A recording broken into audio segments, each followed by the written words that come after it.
pemirsa, terima kasih Anda bersama kami di seputar Bali Pagi akhir pekan. Dan seperti yang kita informasikan sebelumnya, Santi ya, siap kita sudah kehadiran narasumber spesial juga untuk pagi hari ini di seputar Bali Pagi akhir pekan. Dan berbicara tentang pemuda dan politik, sudah ada tokoh pemuda. Sudah ada tokoh pemuda juga sudah hadir pagi hari ini pemirsa. Dan kita kenalkan langsung untuk pagi hari ini sudah hadir bersama kita ada Kadek Dwi Putra Merdana. Om Swastiastu. Om Swastiastu. Kita panggilnya Beli Dwi. Beli Dwi ya. Gimana kabarnya pagi hari ini, Beli Dwi? Baik, walaupun cuaca agak mendung. Tetap semangat dan pemirsa juga sudah siap ya untuk mendengarkan perbincangan menarik kita. Apalagi tepat banget kalau hari ini hari Minggu para generasi milenial lagi berlibur ya kan. Tentu. Tepat banget kalau kita menyaksikan seputar Bali Pagi akhir pekan dan juga menyaksikan juga perbincangan kita untuk pagi hari ini. Ya, jadi untuk obrolan kita terkait politik di kalangan milenial, pemirsa.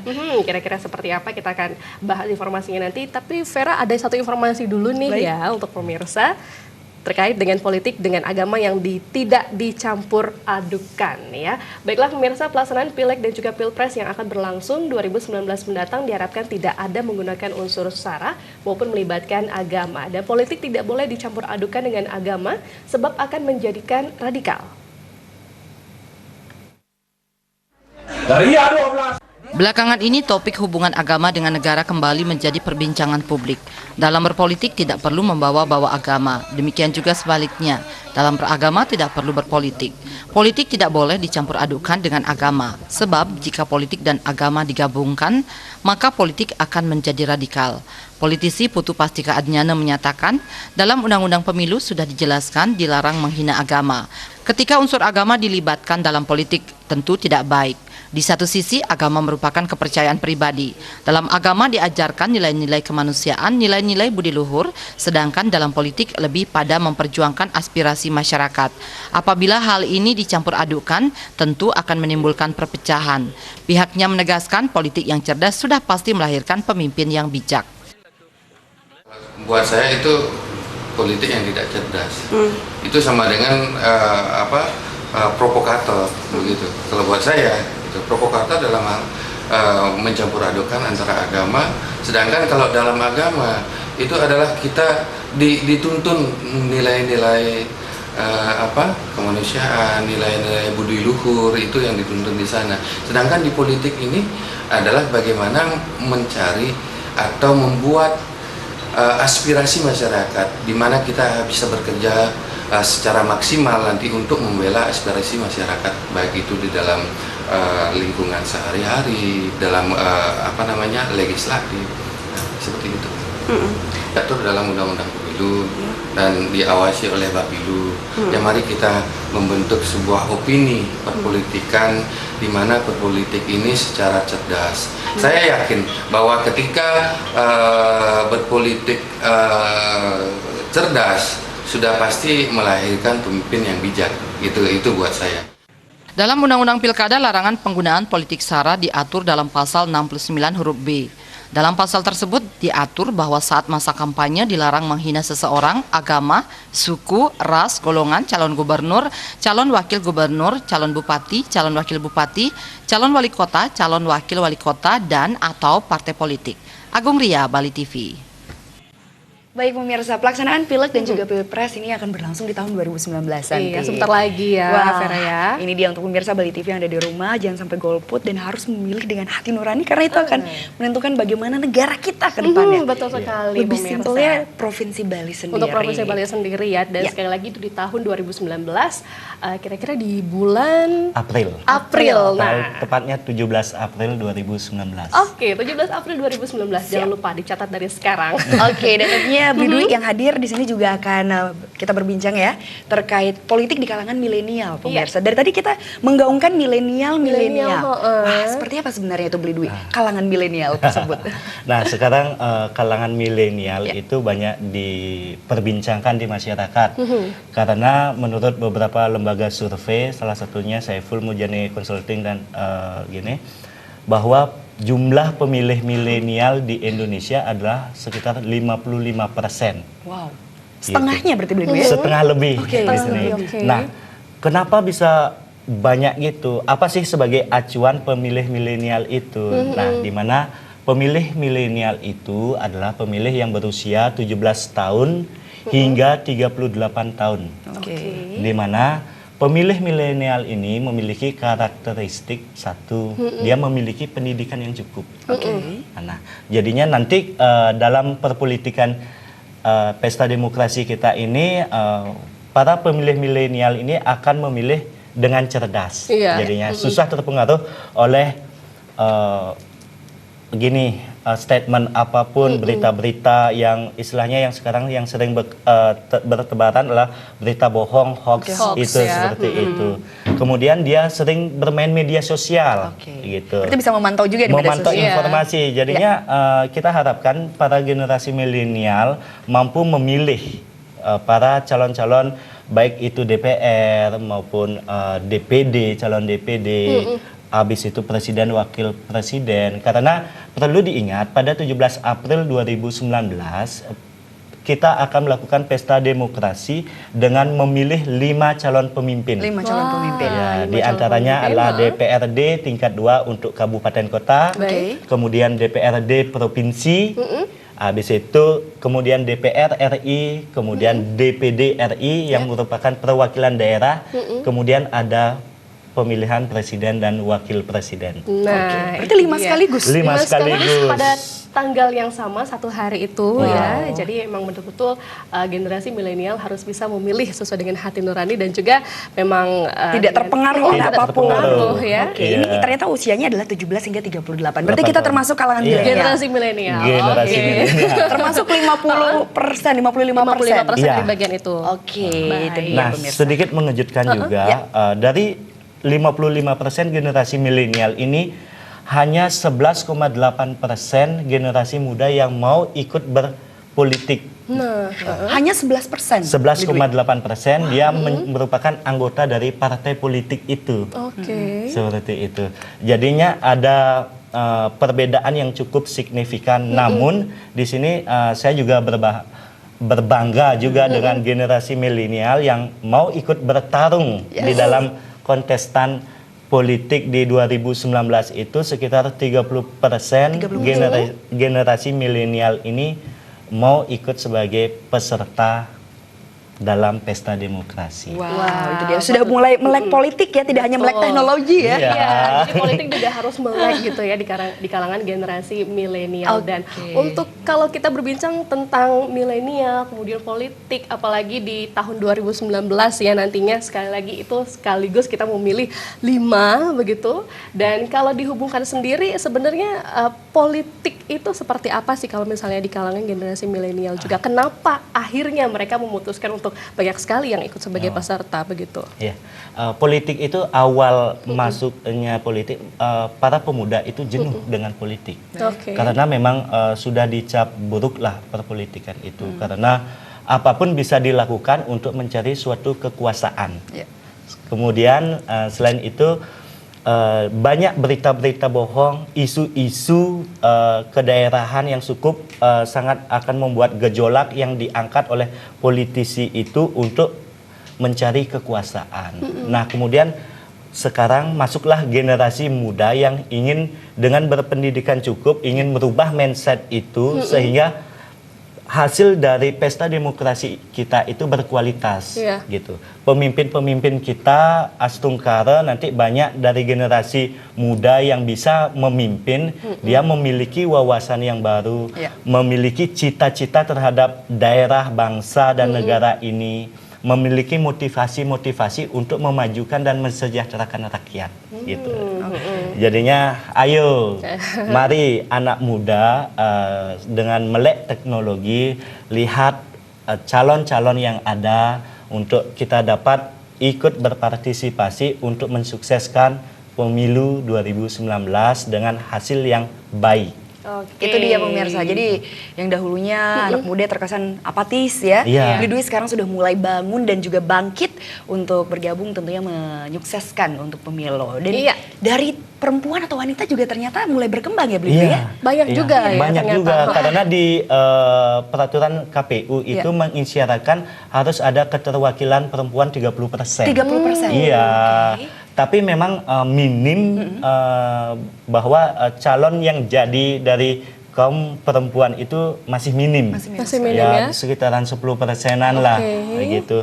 Jadinya itu ayolah jangan melihat apa gendernya, apa agamanya, dia berada di kalangan apa, tapi lihatlah apa yang akan diberikan, visi misinya apa. Jadinya pemuda-pemuda pemilih itu harus cerdas untuk memilih calon pemimpinnya, untuk menghindari politik transaksional seperti politik uang, karena nanti di tahun politik itu banyak persoalan yang akan dimunculkan untuk sebagai isu politik itu, selain isu agama, isu sara, kemudian adanya money politik. Makanya dari masyarakat sebagai peserta maupun sebagai pemilih itu harus sama-sama menjaga di sini.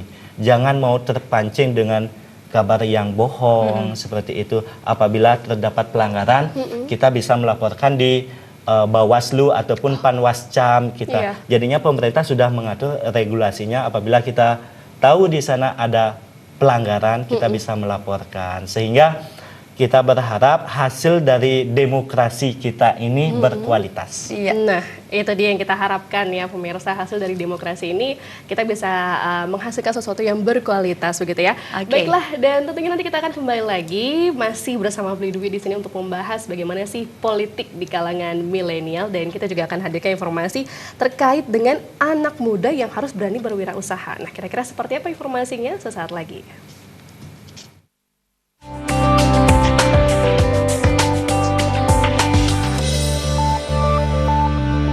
Baik, dan jadi pemirsa di rumah yang masih penasaran dan baru bergabung bersama kita sedang berbincang terkait politik di kalangan milenial. Setelah tadi diinformasikan kalangan milenial itu seperti apa dan wajib kita harus memilih sesuai dengan hati nurani juga pemirsa. Dan bagaimana Beli Dwi untuk contoh dari partisipasi pemuda dalam pemilu nanti? Nah, sekarang kita banyak melihat calon-calon, khususnya calon DPR itu yang berasal dari kalangan milenial.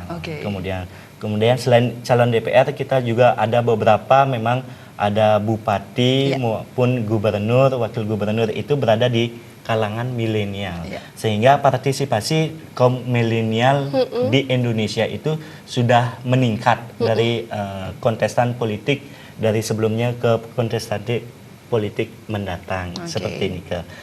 Jadinya dari kaum milenial itu kita harapkan ada gagasan baru. Karena kita tahu dari kaum milenial ini memiliki pendidikan yang cukup. Sehingga apapun nanti kebijakan maupun hasil dari pemerintahan itu sangat baguslah.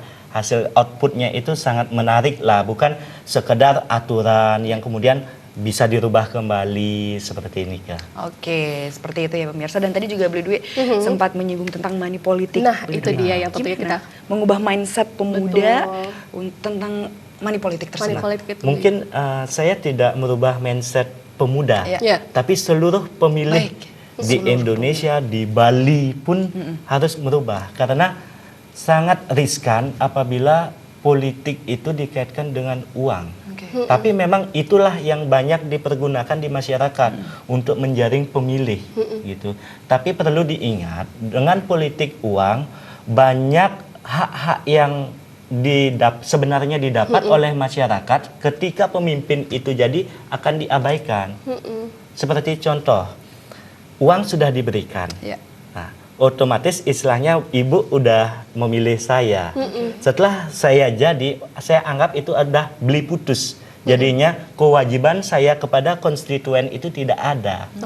Padahal banyak program-program pemerintah yang bisa kita berikan kepada konstituen-konstituen kita seperti ini Jadinya kita berharap untuk money politik agar dihindari. Ambil uangnya, jangan pilih orangnya. Oke, baiklah. Itu dia ya, mungkin itu bisa menjadi salah satu informasi juga atau tips juga untuk memilih begitu ya. Karena siapapun hari ini nggak mau uang. Iya. Tapi ingat, uang itu hanya ada dan bisa habis dengan sekejap. Tapi pemimpin itu memimpin selama 5 tahun. Betul. Dengan programnya, dengan dia turun ke masyarakat, itu yang lebih penting daripada uang sesaat. Betul. Jadi sekali lagi kalau orang-orang bilang gitu ya, waktu 5 menit itu menentukan 5 tahun ke 5 depan. tahun ke gitu kan depan. ya. Kalau uang 100.000 hanya cukup untuk 5 menit. 5 menit aja. 5 menit. Baik. Nah, kalau beli duit sendiri nih melihat para generasi milenial atau mungkin yang sudah mencalonkan diri begitu untuk bergabung dan ikut dalam politik nanti, dalam pemilihan di tahun 2019 nanti, itu apa mereka sudah sesuai dengan kriteria yang tentunya diharapkan oleh masyarakat dan memang sesuai lah begitu, bagaimana? Untuk calon-calon milenial itu saya rasa yang pertama pendidikannya sudah cukup ya. Biasanya yang saya lihat calon-calon DPR yang sekarang yang dari kaum milenial itu minimal lah S1, strata 1, baik itu di berbagai bidang seperti itu.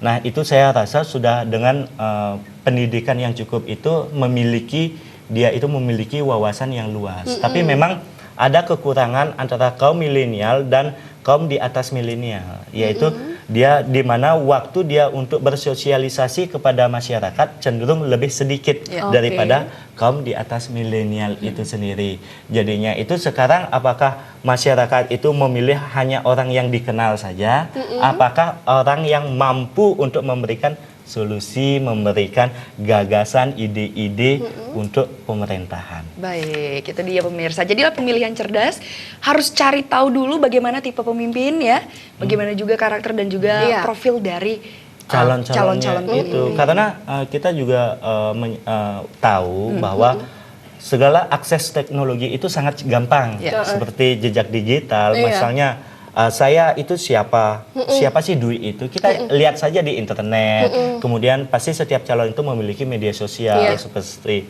Facebook, Twitter dan lain-lain. Kita lihat bagaimana karakter dari calon itu. Jadinya setelah itu kita menentukan pilihan. Betul. Jadi kalau sekarang ya anak muda itu kalau apa-apa pasti ngecek dulu kan ke media sosialnya seperti apa. Googling dulu ya. Googling dulu. Googling dulu backgroundnya seperti apa gitu ya.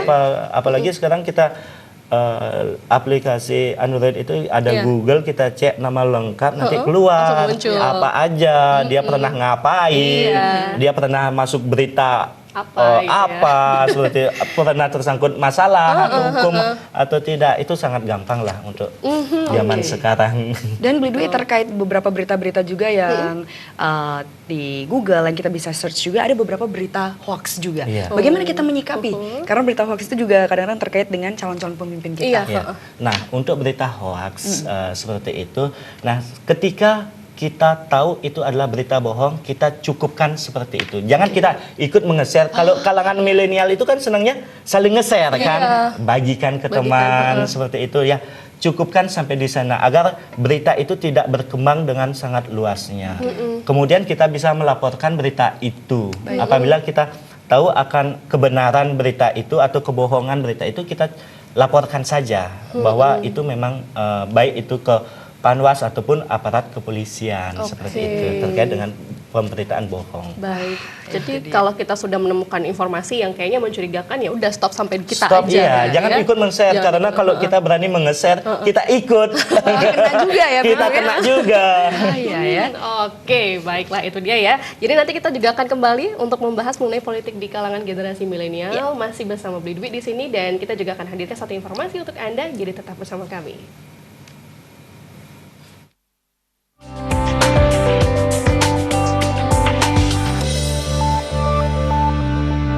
masih ya terkait pemuda, generasi milenial juga. Dan pas sekali untuk pagi hari ini pemirsa, kita sudah kedatangan bintang tamu. Setelah tadi kita sudah berbincang, masih ada satu segmen lagi. Iya, ini merupakan segmen terakhir pemirsa, dan apalagi untuk Anda para generasi milenial. Tentunya sekarang kita akan memanfaatkan sesi terakhir ini untuk lanjut lagi berbincang bersama Beli Dwi di sini ya. Nah, kalau tadi kita udah sempat ngomong-ngomong di off air gitu ya, kalau Beli Dwi sendiri ini sudah bergabung di partai politik itu sudah 7 tahun loh 7 ya. tahun. Wow. Jadinya, apa nih yang membuat akhirnya bergabung di partai politik begitu?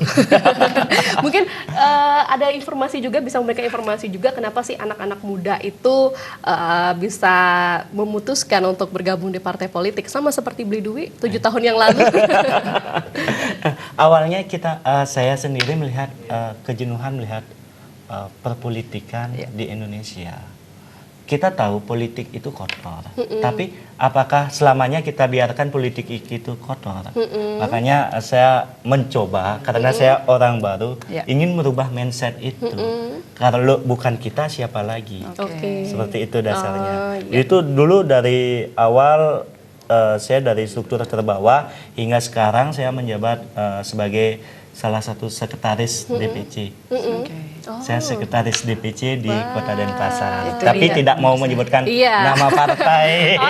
Dan mudah-mudahan ini juga bisa menjadi semangat untuk generasi muda, jangan sampai tidak ingin bergabung ya. Mari kita bersama-sama untuk berkontribusi untuk kebaikan Provinsi Bali, untuk Indonesia juga. Melek teknologi, melek politik juga. Apalagi sekarang partai politik ini sangat aware dengan generasi saya. Saya itu salah satu istilahnya kaum milenial yang diberikan kesempatan menduduki jabatan strategis di dalam partai. Gitu. Dan pemirsa juga pasti yang mempunyai keinginan bisa ya. Bisa. Karena itu. menurut saya sedikit menyampaikan kepada pemirsa Bali TV, politik itu seni. Berbeda itu indah. Tapi untuk pemilih pemimpin itu harus yang tepat. Nah, itu jangan sembarangan. Jangan sembarangan. Harus Karena yang tepat. 5 menit di TPS, waktunya 5 tahun yang kita harus rasakan. Oke, itu dia pemirsa. Tapi ada juga beberapa ternyata yang masih golput loh. Beli Dwi itu gimana, Beli Dwi? Nah, ini memang dari pemilu ke pemilu itu pasti ada saja ya. Golput itu tinggi. Angka golput itu masih tinggi gitu. Karena memang pemerintah sudah pengen mengoptimalkan untuk menurunkan atau meningkatkan partisipasi di dalam pemilihan. Namun tetap aja ada warga negara yang ya juga segitu-gituan aja. Ya istilahnya sekarang itu kita tetap bekerja, siapapun pemimpinnya kita tetap bekerja. Tapi ingat, efek yang akan ditimbulkan karena memilih pemimpin itu akan menghasilkan suatu kebijakan. Kebijakan yang akan diikuti oleh seluruh masyarakat gitu. Jadinya itu pergunakanlah hak pilih dari teman-teman, saudara-saudara sekalian, manfaatkanlah. Orang terkadang politik itu curang juga.